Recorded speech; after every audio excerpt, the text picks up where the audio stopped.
El exorcismo es la práctica religiosa de expulsar demonios o diablos que se cree que están dentro de personas, animales, lugares u objetos.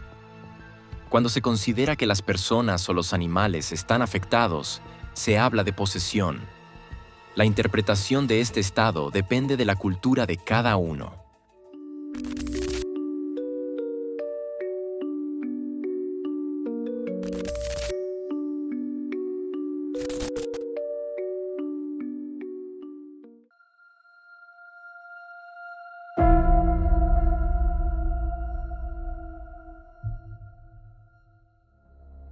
Muchos de vosotros conocéis o habéis oído hablar de la película El exorcismo de Emily Rose. El caso que nos ocupa hoy es el que inspiró esta película y está basado en hechos reales. Solo que el nombre real de la chica era Anneliese Michel. Se trata de uno de los únicos casos de exorcismo que ha traspasado los muros de la Iglesia Católica y ha tenido que defenderse ante la justicia. Anneliese Michel nació el 21 de septiembre de 1952 en Leibelfingen, en el seno de una familia católica muy estricta. Leibelfingen se encuentra en la región de Untermain, en Baviera, Franconia, en un pueblo vinícola llamado Klingenberg. Su familia y amigos la describían como una persona amable y sociable, pero también seria e introvertida. El catolicismo no le era ajeno, ya que su familia era muy creyente y sus 3 tías abuelas eran monjas. Ella misma iba a misa varias veces a la semana, rezaba a menudo el rosario y a veces, como penitencia, se castigaba durmiendo en el suelo. Ella y su amiga Marie-Louise Burdich estaban sentadas juntas en el tren cuando Anneliese sufrió de repente una especie de desmayo. Más tarde describió que sintió como si sus pensamientos se hubieran escapado y su cerebro se hubiera apagado. Marie notó que algo le pasaba a su amiga. Se puso nerviosa, pero no sabía cómo ayudarla, ya que sus piernas estaban como pegadas al suelo y no podía levantarse del tren. Quería llamar al personal del tren, pero las palabras se le atragantaron en la garganta. Un badén provocó una sacudida en el vagón, y como si la tierra se hubiera aflojado, Marie pudo volver a moverse y supo que podía hablar, pero se detuvo, porque los ojos de su amiga se aclararon de nuevo, y, de repente, Anneliese empezó a reírse de lo que acababa de pasar. Primero con inseguridad, luego en voz alta, Marie se unió a ella. Esa noche, Anneliese Michel sintió algo que le oprimía el pecho y la mantenía clavada en la cama. Su hermana, que dormía en la misma habitación, estaba tan cerca y tan lejos. Intentó llamarla, pero no pudo, como si algo le estrangulara. A la mañana siguiente, le contó a su madre lo que había pasado durante la noche, y ésta, comprensiblemente, se preocupó. Pero como no volvió a ocurrir nada parecido durante la noche siguiente ni las siguientes, dejaron pasar el asunto. Hasta que, 11 meses después, en agosto de 1969, Anneliese sufrió otro ataque. Este aconsejó a la madre que concertara una cita con su médico de cabecera, el Dr. Vogt, quien la derivó al neurólogo Dr. Luthi, en Aschaffenburg. El Dr. Luthi le realizó un electroencefalograma, pero el examen neurológico fue negativo, por lo que todo estaba bien. Sin embargo, Luthi sospechó y diagnosticó una enfermedad convulsiva cerebral, conocida hoy en día como epilepsia. Poco después, enfermó de neumonía y tuberculosis, por lo que fue ingresada en un sanatorio pulmonar en Algovia. Allí sufrió más ataques en los que, según una autora, percibió por primera vez caras y muecas diabólicas. Debido al reposo en cama y al aislamiento que le imponía su enfermedad, así como a las consiguientes faltas de asistencia al colegio, cayó en una depresión y se volvió cada vez más hacia Dios. La estricta educación de su madre, que le prohibía tener relaciones con hombres, ir a bailes y visitar a sus amigas, aisló aún más a Anneliese, que ya de por sí era una persona solitaria. Eso fue en 1970, el mismo año en que se le realizó otro examen cerebral, cuyo resultado volvió a ser negativo. A pesar de ello, te recetaron un medicamento anticonvulsivo. Durante los años siguientes, seguiste sufriendo estos ataques. En 1972 se programó una nueva exploración cerebral, que esta vez reveló anomalías leves, pero que, en opinión de Luthi, no explicaban los síntomas que describías.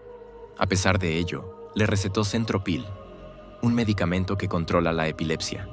Pero en 1973 tus síntomas alcanzaron un nuevo punto álgido, cuando, incluso fuera de las convulsiones, empezaste a oír un golpeteo constante en el armario, bajo el suelo y sobre el techo de la habitación. Tus hermanas también percibían esos ruidos. Además, se dice que oía voces del infierno. Según su madre, un día María estaba en el salón, delante de una estatua de la Virgen María, rígida, con una mirada llena de odio, el rostro desfigurado y los ojos completamente enrojecidos. También le dijo al doctor, Luty por primera vez que veía caras de demonios y que, según sus propias palabras, el diablo estaba dentro de ella. A pesar de los delirios y los ataques, Anneliese se graduó en 1973 y comenzó a estudiar en la Escuela Superior de Pedagogía de Würzburg, mudándose a un seminario católico con residencia. Ingresó en la Clínica Universitaria de Neurología y Policlínica. Allí le diagnosticaron una depresión neurótica con carácter evolutivo y epilepsia. Este último diagnóstico se confirmó con un nuevo electroencefalograma. Se le recetó Tegretol, un medicamento mucho más fuerte. 2 años más tarde, en 1975, su estado volvió a empeorar. Pasaba las noches en vela, rezaba constantemente y empezó a comer arañas y moscas y, según su familia, incluso lamía su propia orina del suelo. Destruyó todo tipo de estatuas religiosas y crucifijos. Además, desarrolló fuerzas que se describieron como sobrehumanas. Por ejemplo, podía aplastar una manzana con una mano sin mucho esfuerzo. La madre de Anneliese dijo que el doctor Luty le aconsejó que acudiera a un sacerdote de la Compañía de Jesús, una orden católica. Posteriormente, Luty afirmó que nunca había dado ese consejo. De cualquier manera, buscaron ayuda religiosa en Ernst Alt, un clérigo que era párroco en un pequeño pueblo. Al principio, este les recomendó que buscaran ayuda médica, pero el 1 de julio de 1975 llevó a cabo el llamado Pequeño Exorcismo en Anneliese Michel. A continuación, afirmó que Anneliese estaba poseída, pero que aún no había sido completamente poseída por un demonio, por lo que acudió a un obispo y le pidió que realizara más exorcismos. Este obispo lo autorizó, pero se encargó de ello al padre Renz, un párroco que había adquirido cierta notoriedad en los círculos eclesiásticos. Este se había comprometido a promover la beatificación de una vidente famosa. A partir de la segunda sesión del gran exorcismo, Lenz grabó las sesiones en cintas de audio. Ahora voy a reproducir algunas grabaciones originales para que os hagáis una idea de cómo era Anneliese Michel. Pero tened cuidado, porque estas grabaciones son probablemente las más perturbadoras que he escuchado en mi vida.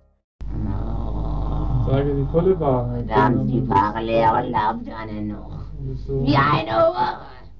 So, im Auftrag von der. Jetzt reicht! Ich sag nichts mehr. Nein! Der soll das immer und die Scheiße ist Babbel weg. Oh, da wird mehr gebabbelt als...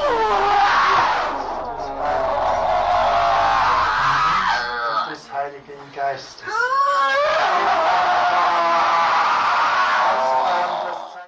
Durante los exorcismos, Anneliese mencionó a personajes famosos como Hitler, Nerón y Lucifer. Pero el hecho de que mencionara el nombre de Valentin Fleischmann confirmó a Renz en su creencia de que Anneliese estaba poseída por un demonio. Fleischmann era un sacerdote del siglo XV que fue expulsado de la iglesia por ser un asesino. Renz estaba firmemente convencido de que Anneliese no podía saber nada de Fleischmann y describió su aspecto con todo detalle. Cuando su madre fue a ver cómo estaba a la mañana siguiente, la encontró muerta en su cama. Murió de inanición y como toda la familia había puesto sus esperanzas en los exorcismos y no buscó asistencia médica, su vida terminó con solo 23 años. Después de 67 exorcismos y con un peso de solo 31 kilos. La investigación del caso de Anneliese Michels se abrió el mismo día de su muerte. En el banquillo de los acusados se sentaban la familia Michel, el padre Alt y Renz. En primer lugar, la posición de la defensa. En su opinión, sus testimonios y las grabaciones de los exorcismos eran prueba suficiente de que Anneliese estaba poseída y no padecía problemas psíquicos. Además, se señaló que Anneliese tenía derecho a rechazar el tratamiento médico, y que así lo hizo. Según el testimonio de Thea Hein, una amiga de la familia, ella estaba presente cuando Anneliese suplicaba de rodillas que no la llevaran al médico. Sin embargo, Durante los hechos, Ernst Alt buscó el consejo de un médico amigo llamado Richard Roth. Este declaró ante el tribunal que no observó ninguna lesión externa cuando visitó a Anneliese. Por otro lado, el padre Renz afirmó que tenía varios moretones, las mejillas hinchadas y los ojos negros. Una contradicción interesante entre los dos testimonios. Pero sigamos con los hechos. El doctor Roth también negó haber dicho, y cito, "No hay inyecciones contra el diablo". Además, presentaron el informe de la autopsia, en el que se volvió a examinar el cerebro de Anneliese y, una vez más, no se encontraron anomalías que pudieran indicar que padecía epilepsia. Además, en las personas que mueren por desnutrición o que han vivido en condiciones de desnutrición, se suelen encontrar úlceras en la boca y debajo de la piel. Pero el cadáver de Anneliese Michels no presentaba tales úlceras. Pasemos ahora a la posición de la Fiscalía. La Fiscalía afirmó que Anneliese padecía epilepsia y psicosis paranoide y que la familia, Renz y Alt, eran responsables de su muerte por no haber tomado las medidas necesarias para salvarle la vida. No entraron en las grabaciones ni en la teoría de que Anneliese estaba poseída. Además, pusieron en duda la credibilidad de Ernst Alt y llegaron a la conclusión de que él mismo padecía un trastorno mental. Además, argumentaron que los medicamentos que se le recetaron a Anneliese suprimieron los ataques epilépticos y que esta supresión terminó en una psicosis delirante y que los exorcismos solo alimentaron los delirios y encajaban en su propio mundo. Con esta afirmación, señalaron que Anneliese se comportaba con normalidad entre los exorcismos. No está claro si los medicamentos suprimían las convulsiones. Lo que sí está claro es que las alucinaciones de Anneliese Michels ya existían antes del tratamiento farmacológico. En definitiva, la Fiscalía afirma que la psicosis delirante se produjo por la supresión de las convulsiones con los medicamentos, pero que la psicosis delirante ya existía antes del tratamiento. Los acusados Renz, Alt y los padres de Anneliese Michels fueron condenados a 6 meses de prisión con 3 años de libertad condicional. El tribunal acusó a los acusados de no haber solicitado ayuda médica y los condenó por omisión del deber de socorro. En realidad, solo hay 2 interpretaciones de los hechos. Veamos primero la que considero más probable, aunque algunos hechos la contradicen, o al menos son cuestionables. El diagnóstico oficial es psicosis paranoide alucinatoria con epilepsia en un contexto de factores psicosociales especiales, con una identificación psicógena de tipo patológico con el papel de una poseída. Anneliese sufría una psicosis delirante en la que asumía el papel de una poseída por el diablo. El diablo, porque todo su entorno era estrictamente católico. Es decir, si hubiera sido educada en el budismo, se habría identificado con el papel de Mara, que es el equivalente budista del diablo en el budismo. Además, en el catolicismo, la enfermedad mental se asocia a menudo con la posesión. Y durante los exorcismos, Renz no solo sugirió a Anneliese personalidades como Fleischmann, sino que la confirmó en su delirio de que estaba poseída por el diablo. O, según sus propias palabras, que el diablo estaba dentro de ella. Si se quiere profundizar aún más, la posesión también podría verse como una llamada de auxilio, ya que, en su situación, la única salida a las restricciones del catolicismo estricto era asumir el papel del diablo. Podía expresar las críticas que siempre había querido expresar sin ser castigada directamente por su familia. A esto se añade que no se sabe con certeza si tomaba la medicación con regularidad, ya que, como ya se ha mencionado, también hubo fases en las que no sufrió ataques. La segunda explicación sería que realmente estaba poseída por el diablo o por otra cosa. El hecho de que todos los informes médicos, independientemente de la fuente en la que se crea, afirman que, al menos desde el punto de vista neurológico, no había signos de epilepsia y que conocía a un sacerdote del siglo XV, del que uno de los sacerdotes estaba seguro de que no podía conocer, lo corroboran. Además, el hecho de que Anneliese ya viera rostros demoníacos y muecas antes del tratamiento farmacológico, lo que la Fiscalía utilizó como argumento para demostrar una enfermedad mental, también se puede interpretar de otra manera, lo que también es un argumento a favor de la posesión. En conclusión, diría que la situación fáctica no permite descartar ninguna de las dos cosas, aunque yo me inclino más por la teoría científica.